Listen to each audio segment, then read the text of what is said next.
Hi everyone, welcome to my channel dog B.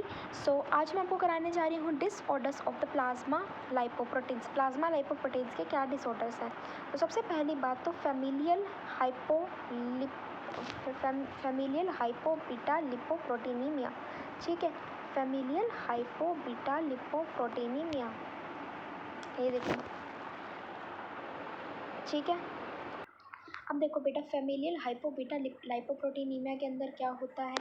ये होता है बेसिकली, ये वो डिसऑर्डर है जिसके अंदर इम्पेयरमेंट आ जाती है। किसमें?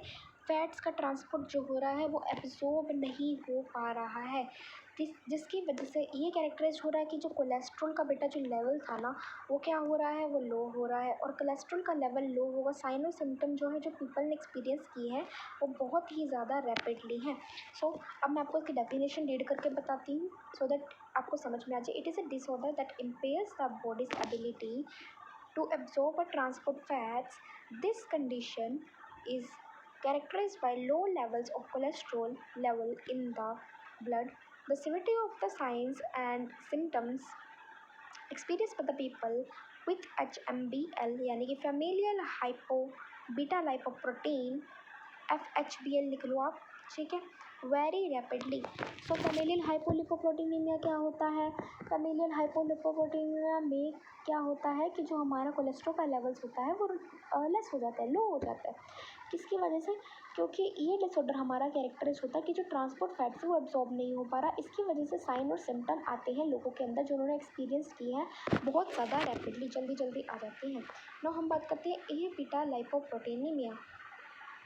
ए बीटा लाइपोप्रोटीनीमिया एक इनहेरिटेड डिसऑर्डर है जिसमें हमारा जो नॉर्मल एब्जॉर्प्शन है फैट का उसमें इम्पेयरमेंट आ जाती है और इसके पास वाइटामिन्स होते हैं।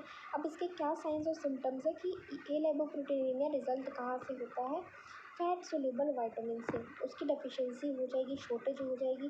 फैट सोल्यूबल वाइटामिन कौन कौन से हो गए? ए, ई एंड के। ठीक है, ए, ई और के वाले वाइटामिन के अंदर शॉर्टेज हो जाएगी, जिसकी वजह से हमारा ए बीटा लाइपोप्रोटीनीमिया हो जाएगा। ए बीटा लाइपोप्रोटीनीमिया किसकी वजह से होता है बेटा?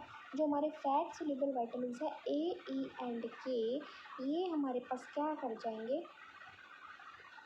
इसकी डेफिशिएंसी हो जाएगी। ये इनहेरिटेड डिसऑर्डर है और जो एब्जॉर्प्शन ऑफ फैट्स है, नॉर्मल एब्जॉर्प्शन ऑफ फैट्स में भी इम्पेयरमेंट आ जाएगी। और क्या हो जाएगा? डाइट से इसके पास वाइटामिन होंगे। ठीक है, और अब हम बात करते हैं फैमिलियल अल्फा लाइपोप्रोटीनीमिया डेफिशिएंसी। इसे हम लोग टैंगियर डिसीज़ बोलते हैं। बेटा ये आने के चांस हैं आपके। टैंगियर डिसीज़ क्या होता है ये पूछा जा सकता है। ठीक है, इसे हम लोग क्या बोलते हैं? अल्फ़ा लाइपोप्रोटीनीमिया, फैमिलियल वाला alpha lipoproteinemia. Plasma HDL particles are almost absent. Plasma के एचडीएल मतलब क्या होता है? High density lipoprotein particles.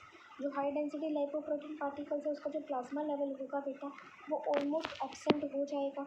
Plasma level high density lipoprotein का एब्सेंट हो जाएगा ऑलमोस्ट। ठीक है, फिर उसके बाद ये जो होगा हमारे पास रिवर्स ट्रांसपोर्ट कोलेस्ट्रॉल का अफेक्टेड हो जाएगा, lead to the accumulation of cholesterol esters in the tissue. अगर रिवर्स ट्रांसपोर्ट कोलेस्ट्रॉल का ही इफेक्ट होगा तो फिर हमारे पास कोलेस्ट्रॉल के जो एस्टर्स होंगे वो टिश्यूज़ के अंदर एक्यूमुलेट नहीं कर पाएंगे,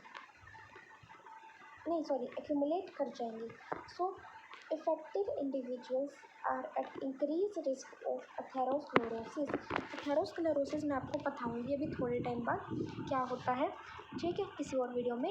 फैमिलियल अल्फा लाइपोप्रोटीनीमिया क्या होता है कि एथेरोस्क्लेरोसिस होता है। कोलेस्ट्रॉल के जो एस्टर्स होते हैं वो टिश्यू के अंदर एक्यूमुलेशन कर जाते हैं, क्योंकि यहाँ पे हमारा ट्रांसपोर्ट सिस्टम होता है, ट्रांसपोर्ट ऑफ कोलेस्ट्रॉल वो बहुत ज़्यादा इफेक्टेड हो जाता है। यहाँ पे प्लाज्मा का एचडीएल पार्टिकल्स ऑलमोस्ट एब्सेंट होते हैं इसकी वजह से। ठीक है, अब हम बात करते हैं फ्रक्टोज इंटॉलरेंस की।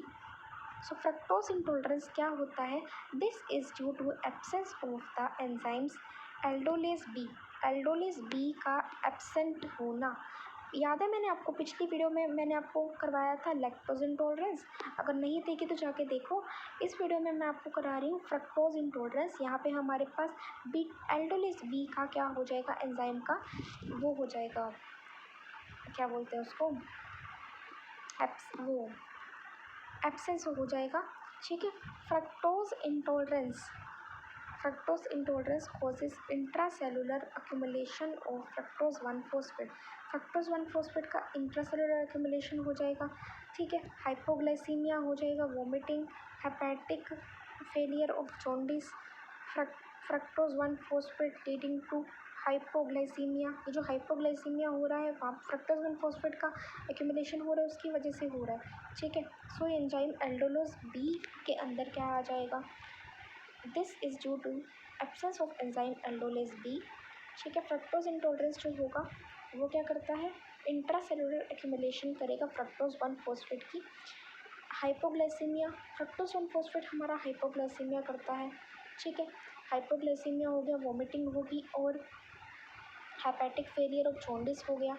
इसकी वजह से हमारा फ्रक्टोज इंटॉलरेंस होगा। अर्ली डिटेक्शन, अगर मान लो फ्रक्टोज इंटॉलरेंस की पहले ही डिटेक्शन कर लो और डाइट फ्री फ्रक्टोज लो, ठीक है, और सुक्रोज लो, तो हमारे पास ओवरकम कर सकते हैं हम लोग फ्रक्टोज इंटॉलरेंस का। अगर मैं डाइट फ्री फ्रक्टोज और सुक्रोज लूँगी तो फ्रक्टोज इंटॉलरेंस क्या हो जाएगा, वो हो जाएगा, फ्रक्टोज इंटॉलरेंस ओवरकम हो जाएगी। क्योंकि पता है हाइपोग्लाइसीमिया कर रहा था फ्रक्टोज इंटॉलरेंस, हाइपोग्लाइसीमिया मतलब ग्लूकोज को कम कर रहा था, लेकिन जैसे ही मैं क्या करूँगी फ्रक्टोज और सुक्रोज क्या हो जाएगा, फ्रक्टोज और सुक्रोज का मैं फ्री इंटेक लूँगी तो हमारे पास ये ओवरकम हो जाएगा, ठीक है, डिसीज़। और ये एल्डोलेज बी की वजह से होता है। ये याद रखना कि कौन सा एंजाइम है जो फ्रक्टोज इंटॉलरेंस कर रहा है, that enzyme is aldolase B, ठीक है, जिसकी वजह से ये डिसीज़ हो रहा है। और यहाँ पे हमारे पास एक्यूमुलेशन हो रहा है फ्रक्टोज 1-फॉस्फेट का, इंट्रासेलुलर एक्यूमुलेशन। आई होप आपको क्लियर होगा। Thank you so much for watching, bye.